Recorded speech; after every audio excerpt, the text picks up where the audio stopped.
We shouldn't have stopped at cats, but hey, good morning. It is so good to see all of you this morning. Welcome to all of you watching online as well. But we're in week 2 of a series we started last week called Family Strong, where I'm excited about this. If you're new around here, I'm so glad you're here. But we started last week on all the family of origin issues and whatnot. And so this week, I thought we'd take the step into parenting. Anybody interested at all in parenting at all? What God has? Yeah, for real, right? Because parenting is difficult. I mean, the only people that think otherwise don't have kids. Is that true? Yes, for sure. I remember, though, one time, I actually gave my mother-in-law parenting advice. I did. Brittany and I, my wife and I, weren't even married at the time. We didn't have any kids. I still gave her advice. My mother-in-law has 11 children.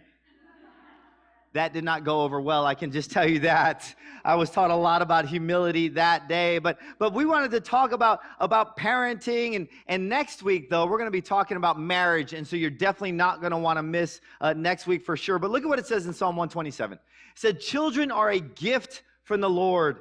They are a reward from him. How happy or how broke is the man whose quiver is full of them. Let me just ask you, how many of you in this room always feel like your kid is a gift? Anybody in here do that? Anybody? Look at all these hands. You know, these are grandparents in the room raising their hands. That's who's raising their hands right now, right? Because I got to tell you, I don't always view my kids as a gift, but here's what that word gift does.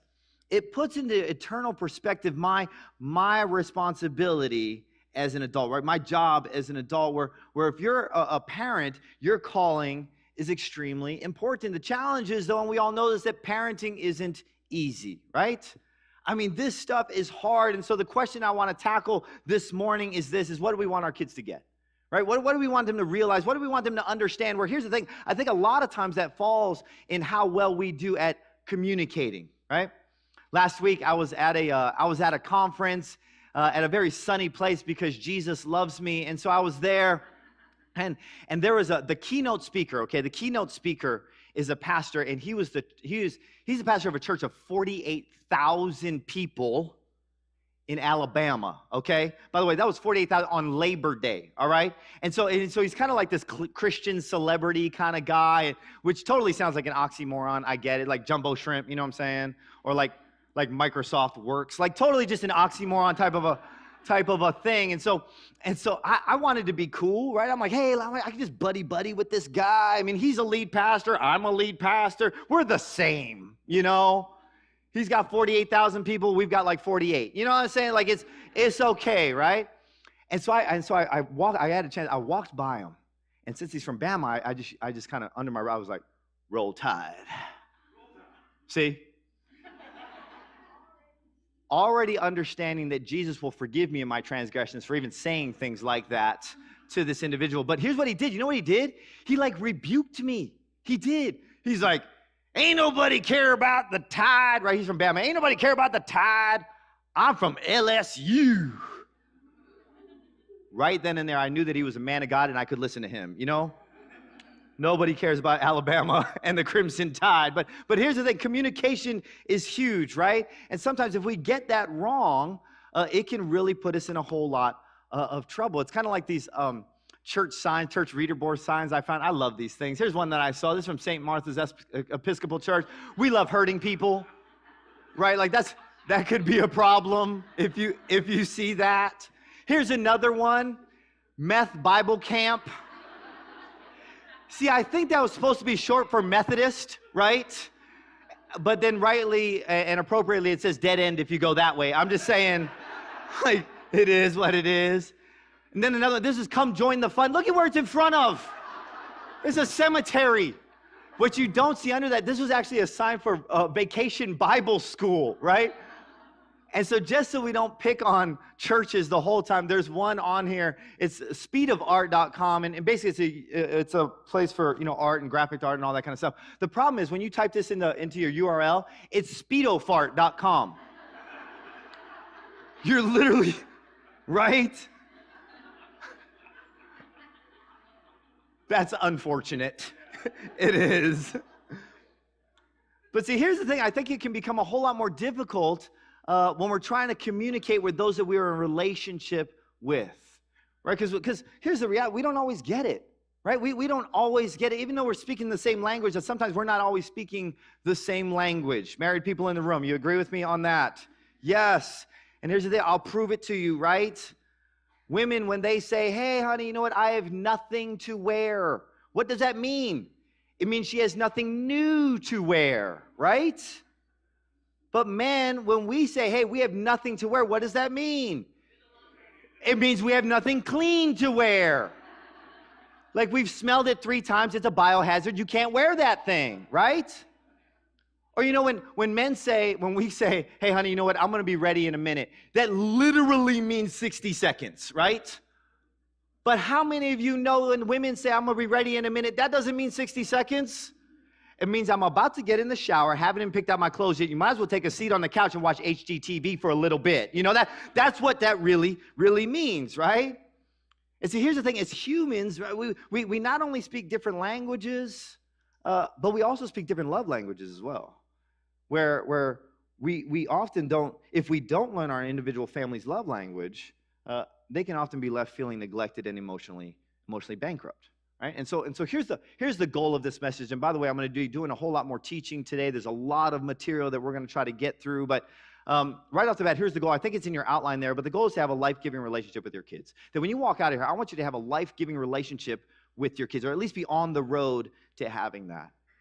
And I know when I say those types of things, some of you are sitting there and say, well, Rusty, shouldn't the goal be that my kids actually have a greater relationship with Jesus, or shouldn't it be that they learn how to make right decisions or whatever? And the answer is yes to both of those, that I want both of those for sure, but most of the time those things come as fruit of a great relationships, of the great relationships in their lives, right? And so one of the biggest hurdles, though, I think to us having this in our life is really the current reality of culture shift.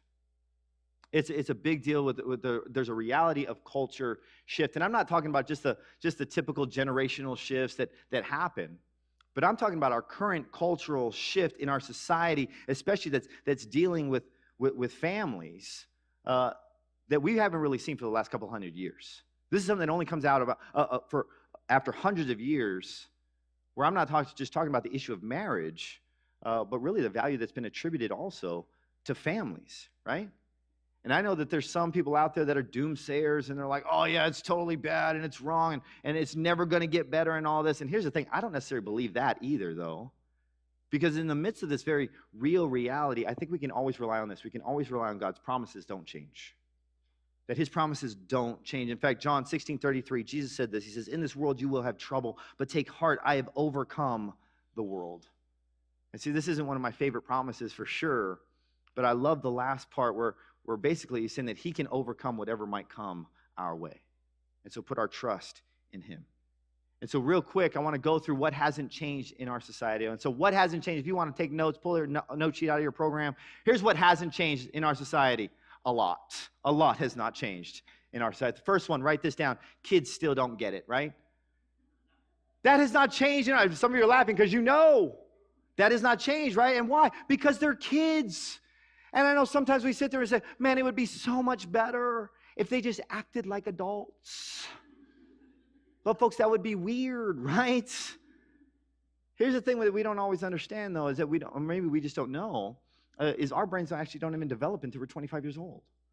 And so we're expecting them to do something that they really can't do. And so we need to understand that, and as parents, to be able to have patience through that, but also be able to learn how to teach them through that as well. Here's the second thing. Number 2, discipline is tough.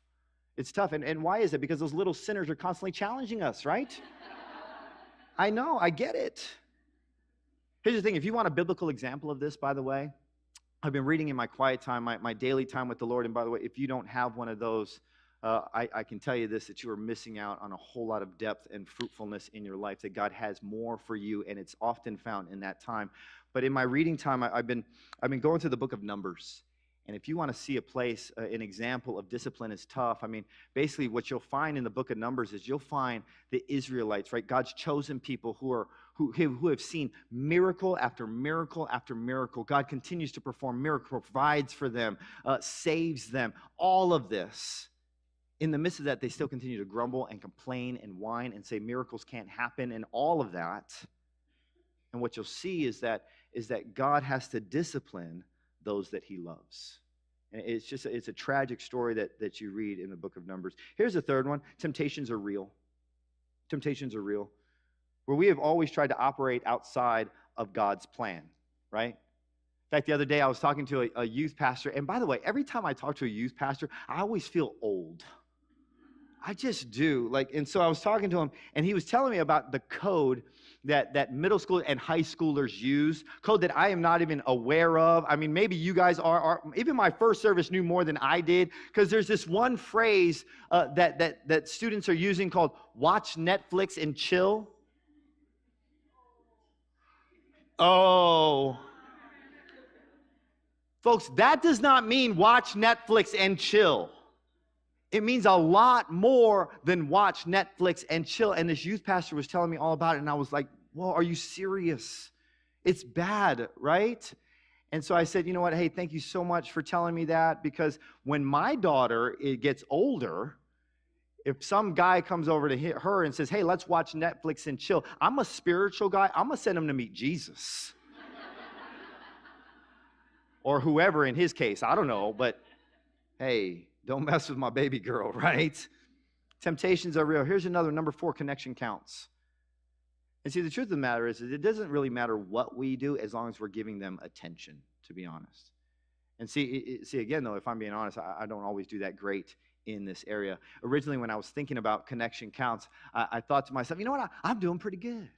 I'm not bad. I mean, I drive them to school, right? I take them to practice. We get to hang out, right? Where I'll have them trapped in there for 20 minutes in the car or whatever. But here's the thing. Instead of actually hanging out with my kids, you know what I'm doing? I'm texting. I'm emailing. I'm making phone, all while the car is stopped, officer, just to let you know that, right? But I'm saying that I have time with my kids. I'm pretending I'm spending time with my kids, but actually it's worse than not being there at all. Because physically I'm present, but emotionally I'm absent, and I can seem inaccessible to them. That's really what's happening during that time. By the way, I know some of you probably subscribe to the theory of quality time over quantity time, right? And I know some of you are going to argue with me. I realize that, but I disagree with you in that thing. And I know that when you get to heaven, you're going to ask God who was right, and he's going to say, I'm right. So I'm just letting you know right now, right? Most of the time, though, the reason we don't spend more time with our kids, myself included, you want to know why? It's because of our own selfishness. Really. Because there are so many more things I would want to do than play another game of Chutes and Ladders, right? Or watch yet another time Moana. I don't want to do that anymore. And see, it's our own selfishness that keeps me from spending times where I give in way too much to my own selfish desires instead of spending time with my kids. Folks, that's what hasn't changed. And so what has changed in our society? What's changed? A lot. Things that you're probably very well aware of as well. Number 1, expansive technologies. Some of you know this way better than I do. I think it used to be that parents, 5 years ago, I think we could have figured out what your kids were up to on their devices, right? It would have been pretty easy to be able to do that. Now it's almost impossible without a degree in cybersecurity, right? I literally have a 4-year degree in computers from the University of Nevada, Las Vegas. Granted, it's UNLV, so it's not highly known for its academics, but I still have one, okay? This is not hyperbole. My 13-year-old son can work a computer faster than I can, right? He's gifted in that. Takes after his mother, whatever. But here's another place that I start feeling old, because it's not just about Facebook or Twitter or Instagram. There's other apps and programs out there. Snapchat, right? There's things called Kick Messenger, which, by the way, is an app that you can have anonymous contact with other people in it. Or there's one called Yik Yak that actually that's even worse. It's geographically based, where you can have anonymous chat with someone else that you can send pictures and text, and they don't even know who you are, anonymously. There's apps out there, parents. There's apps out there that are designed just so that you won't be able to know what your kids are doing. I mean, I don't know how I've seen the calculator app, right? That's not really a calculator app. Yeah. Yeah. Okay. No. There's a calculator app. And don't let your son or daughter tell you that it is, because they'll show you, no, look, Mom, 9 plus 9 is 18, right? it'll do that, but actually what it is it's a place where you hide videos and hide pictures that looks like, and it's made just to trick parents, right? I had fun with it, tricking my 70-year-old parents. That was fun for me. But that's a real thing where we need to really be up on these technologies to make sure that we're helping provide a safe environment for our kids. Number one, expensive technologies. Number two, cyberbullying, right? And see, here's what I know what happens when I say stuff like this, right? There's some men in this room that say, oh, they just need to man up, you know? Bit of cowboy up. I mean, back in my day, right, we just take them out back, you know, right? Here's the thing, it's way more difficult for them than it was for us. Because here's why. Because when we were growing up, you know what we could do? If we were having a problem with an individual and we weren't able to solve that problem, what could we do? We could run home. Or we could, if it got really bad, we could move to a different school, right? You could literally move to a different state. You could do whatever it took to get away from that individual. But here's the reality. In this realm, you can't get away from it. It's constant, right? Cyberbullying follows kids everywhere, and it's the reason why the pain never stops. In fact, I had a gal that came up to me after first service, and she said, Rusty, cyberbullying almost cost my daughter her life because she couldn't get away from it. And that's a person right in here, went to Lake Stevens High, the whole shot, which is a phenomenal school, by the way. I'm not saying that. But these are realities that we're faced with nowadays. Here's number three, is post-Christian morality and spirituality. And see, here's what I mean by this, that it used to be in generations past that our culture had far more similarities with the Christian worldview, that there was a greater moral standard where marriage was the place to express sexuality, where absolute truths were known, that there was good and bad, that we could say in culture, right, that we could call it such and not have backlash. It used to be like that, but today it's not like that, right? In fact, I heard a guy a number of years ago, he was asked, hey, are you a Christian? And by the way, at that time, he was not. Are you a Christian? He said, of course I am. I'm American. America. You can't say that anymore, right? That's not the case. Here's the positive side of that, though. The positive side is that the Christian faith has never been more clear because it's so in contrast with culture, where it's actually become harder for parents, though, when our culture is less supportive. Here's the third one, and I apologize, I need to go quicker. But number four, expanded resources and support. Folks, the truth is that there's never been more resources out there for parents. And I'm not just talking about YouTube, but there's different organizations, the church, right, where I just want you to know this, that as a church, we are here to help you, that we want to provide as much help as we can to all of the parents and grandparents in this room, right? Here's the mantra, though, that I think that we need to get as parents. And I need to get this myself, but here's the mantra. Is that I am responsible to my kids, but I'm not responsible for my kids.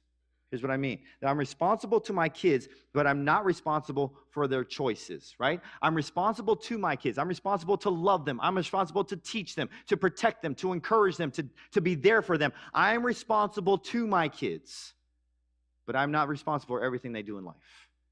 And certainly not every choice that they make in their life. Again, Jesus says, in this world you will have trouble, but take heart, I have overcome the world. He is saying, trust in me, and I will help you to overcome the issues that are in your life. And so how do we do a better job of effective parenting? Right? How do we do that? Because I think today's kids, they're asking the same questions that probably we've heard for a long time, right? Like, who am I? Right? Am I okay? Does anybody like me? Dad, can I get allowance for doing nothing? Hashtag millennials. Like, those questions happen, right? They're common questions that are asked: identity, meaning, purpose. And so how do we help them with that? The first one is this. Number one, write it down. Be involved, not intrusive. Be involved, not intrusive. See, sometimes kids, especially older kids, their parents can view us as if we are policemen, right? And yet as parents, we know that police officers are there to help and to serve and protect. And by the way, if you're a police officer in this room, I want to say thank you very much for what you do. We love you. We appreciate you. You keep our community safe, and you keep our family safe. Can we please give them a hand? Thank you. And we have a lot. We have a lot. But see, when I'm driving down the road and speeding, I always don't think about their help. I think that's the same thing with our kids, though, right? And see, I think that The Apostle Paul knew this to be true as well. It's the reason why he wrote in Colossians 3:21. He said, fathers, do not embitter your children or they will become discouraged. And so our goal is to be involved, not intrusive. A couple months ago, I read a book called The Strength Switch. It's not a Christian book, but it is fantastic. Dr. Leah Waters, she basically, this whole book is all about strength-based parenting and finding out what our kids' strengths are. And what I'm not sure she actually realizes, I think that she tapped into something that Scripture says in Proverbs, right? I love it when science proves the Bible correct. But anyway, here's what it says in Proverbs 22:6. It says, train up a child in the way he should go, and when he is old, he will not depart from it. Do me a favor, underline the word way, all right? Because the word way is actually the key to this entire verse. Because the word way, you know what it's referring to? It's referring to your child's style. It's referring to your child's temperament, his personality, their natural inclinations, right? How they're naturally fitted to go in a certain direction. The Amplified Bible actually says it this way. It says, train a child in keeping with his individual gifts or bent. And see, what we've got to do as parents is recognize the potential in our kids, right? The abilities that they have and encourage them in a direction that they are naturally inclined to go with their talents and their abilities, right? If your child loves English but hates math, don't send them to MIT, right? If your child is low on academics, or if your child is low on academics, don't send them to UW, right? You can send them to Wazoo, but just don't send them to UW. I'm just throwing it out there. I tell you this, I told you I went to UNLV. I got a degree. At first, I was majoring in computer science, okay, which is, I did that. It's engineering, it's calculus, it's all that kind of stuff. And you know why I did that? Because my father told me to. He said, this would be a great degree for you. I said, okay, Daddy. And so I did it, right? I told you, I got 3 Fs and an A first semester. The A was in golf. I had a beautiful swing. I did. But I was failing every other class because it wasn't for me, right? And see, here's the thing. Sometimes I'm guilty of this too, that we can push our kids in areas that we shouldn't. And I don't know why we do that. Our own ego. We do it because of our own ego. Where we want them to maybe live out some unfulfilled dream or some dream that we have for them. And I'll put it in real terms. Daddy's in the room. Maybe your dream was that you would always be that dad that had that really good football player kid, right? And you could go out there, high five him and all that, but your kid isn't good at football. And yet we keep pushing him into it. Or maybe it's reliving our own glory days or whatever. And see, the most loving thing that we can do is what Scripture says, and that's train up a child in the way they should go. We're to be involved, not intrusive. Number 2, make independence a shared goal. Independence. See, here's the thing. You and your kids have a shared goal. And I don't care if they're 3 or 17 or 25 or whatever. Their shared goal is they want to be more independent, right? And mamas, that doesn't mean that they don't love you. It just means that they're journeying into adulthood. Part of that, though, is helping them understand responsibility. Galatians 6:5 says we are each responsible for our own conduct. And so what's the parenting connector? What's the practical parenting connect? Parents in the room, how many of you over the summer heard this? Mom, Dad, I am so... We live the same life, see? Y'all know, right? Yeah, we hear this. I'm so bored. And then, so what do we do when we start hearing this? Especially some of the mamas in there, what do? We start pitching them. Like, oh, you're bored. Honey, baby, Lord, why don't we play some board games? I don't want to play board games. Why don't we watch TV? Oh, there's nothing on TV. Don't you know that, Mom? Right? Why don't we go outside? Well, it's raining or whatever it is. Oh, why don't we go to a park? Well, there's dogs at the park. I'm afraid of dogs. Don't you even know me? Right? Here's what we should be doing. Here's what we need to be doing. Is when they come up to us and they say, hey, you know what? I'm so bored. Here's what we need to do. Here's what I encourage. I want you to find a seat. And I want you to look at them. And I want you to say, honey, I love you. You're amazing. God has gifted you. I think you are so talented. You are a phenomenal young man or young lady. You are amazing. I love it. And you sit down and you grab the remote and you turn the TV on. And you tell them, you know what? I think that you are more than capable of finding something to do because you are so amazing. And so when you find that out, come back and tell me what you figured out because that would be awesome. I'd really love to know. And you just sit there and relax. And here's what's going to happen. They're going to walk away and they're going to be like, oh, my mommy said I'm great, but I don't know what to do, but they're still going to sit there. And they're going to have to figure something out, but it's not your problem, right? It's not your problem. And see, here's why I tell you that. Because what you're teaching them is that they own their own happiness.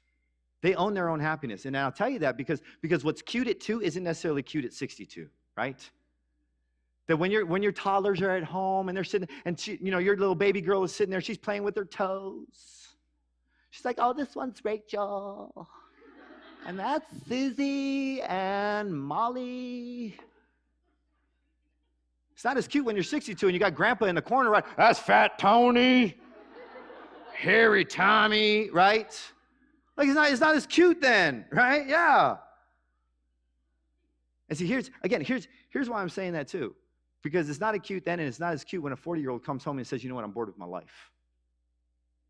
And I'm bored with my family, and I'm bored with my wife, and so I'm out of here because I don't want anything to do with it, and I want to look at him and say, you know what, you own your own happiness. And I've seen it time and time again because I've counseled hundreds of people that this is what they come home with, and all I want to tell them is that, you know what, you have the joy that you bring to it.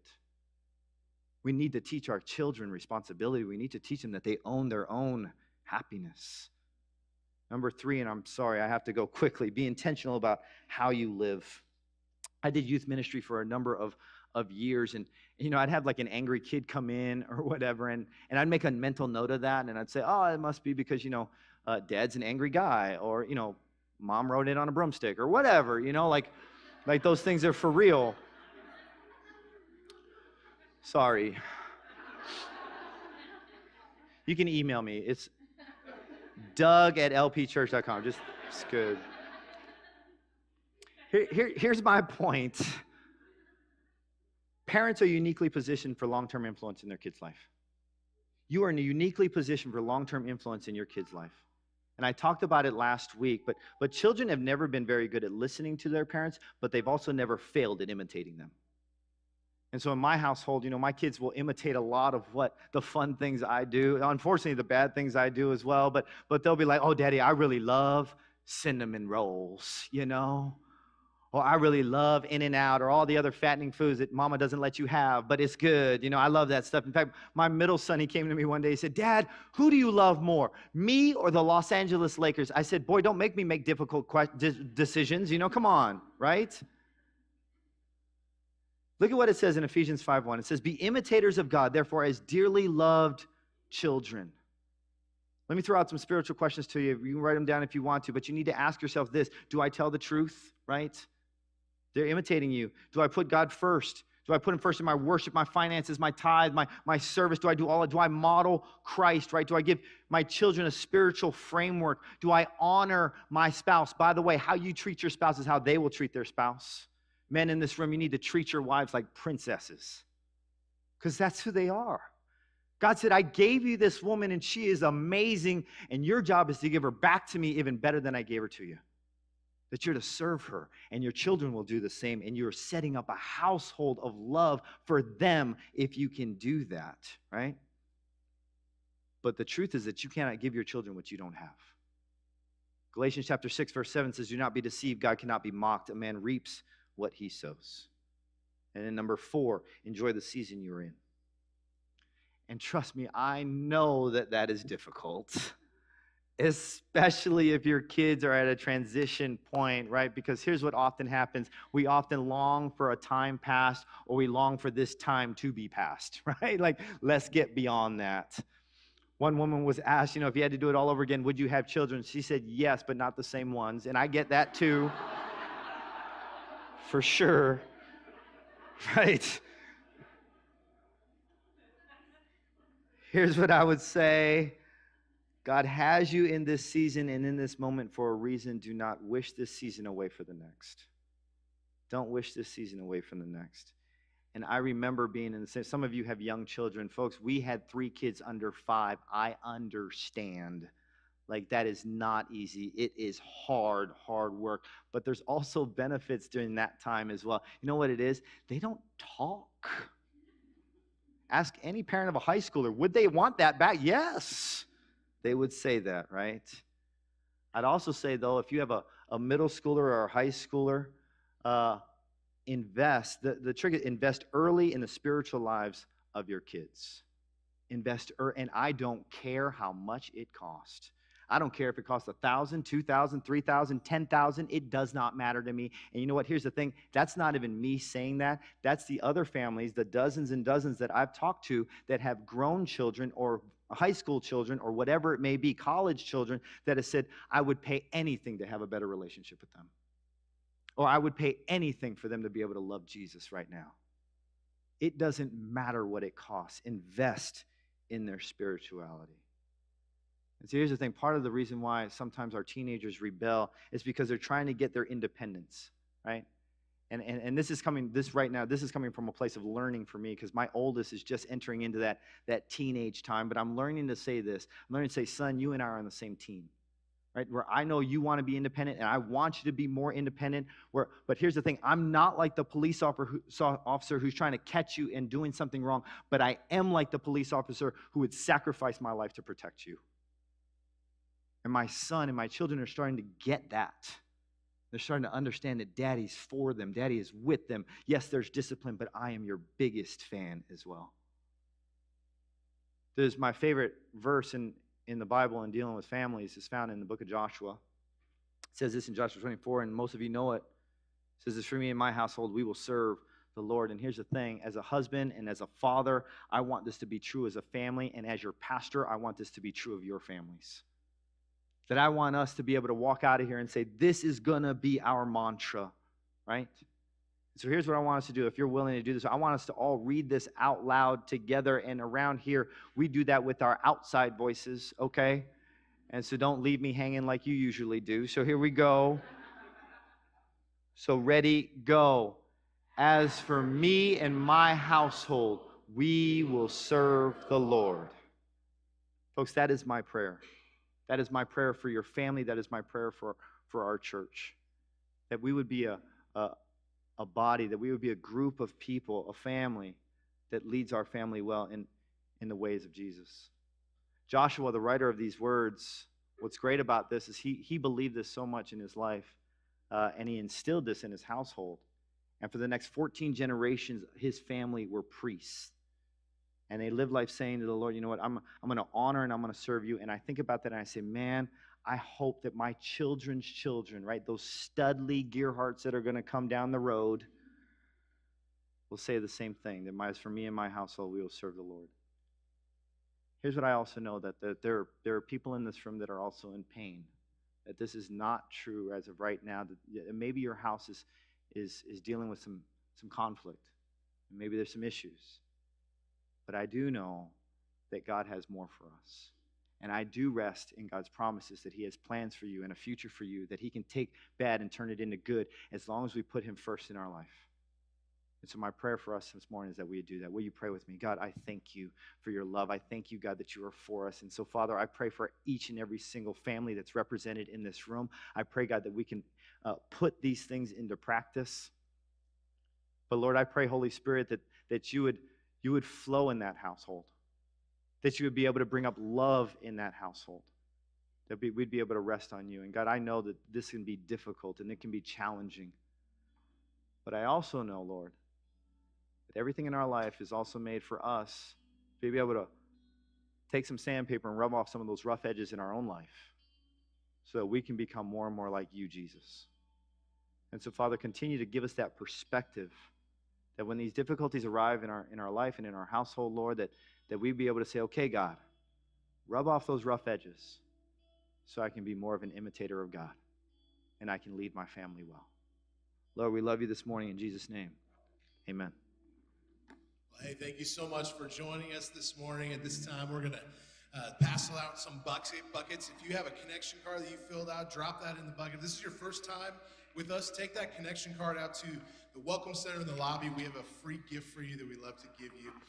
Let's stand. We're going to sing one last song. Ushers, please come forward.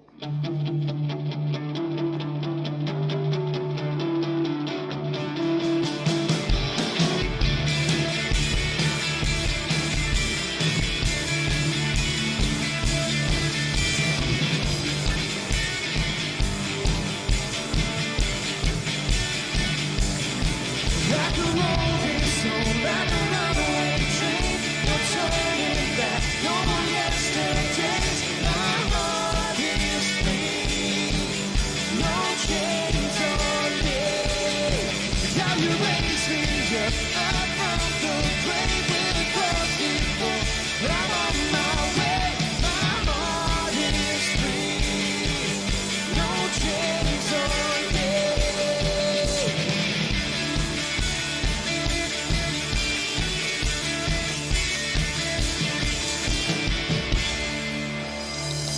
so much for coming. We'll see you next week.